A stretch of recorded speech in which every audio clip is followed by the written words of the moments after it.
Welcome back to the Tech Shack to another low quality video. Today we have another Wavlink access point on the bench. Actually, this is a full mesh router system. It supports a little one-touch configuration. All right, it's a Mighty EX1 Pro.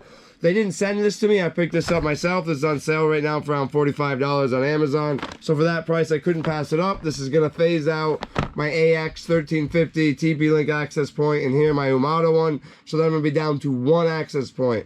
All right, if you haven't seen the video on the one that they actually sent me, that premium one, the AX3000 Wi-Fi 6 outdoor access point, the Aerial HD9S, go check out that video. All right, they sent me that one. That's a very premium product. All right, this is their entry level. Like I said, this is also a full router, but we're gonna run an access point mode. And then by the end of this video, I'll be down to one last TP-Link access point. All right, so let's get this guy open and see how well she performs.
So setup was slightly different than the last Wavlink access point we looked at.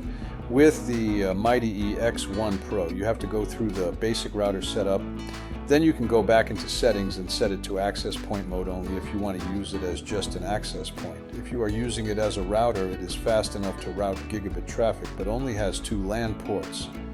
It also has the pairing button to seamlessly integrate it to your existing Wavlink network.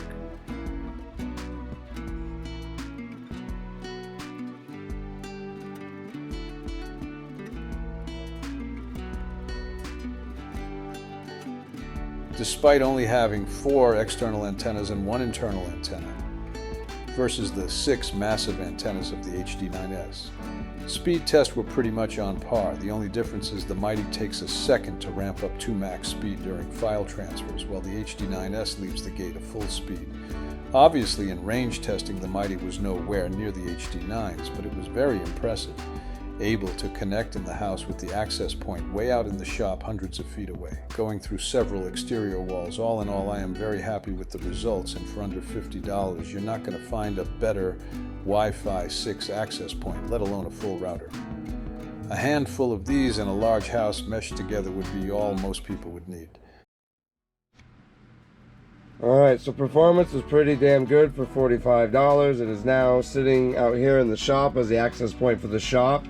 Alright, so as of now, I only have one cabin left with the TP-Link Umada access point. Everything else from the TP-Link Umada AC series has been phased out with these Wavlink AX access points.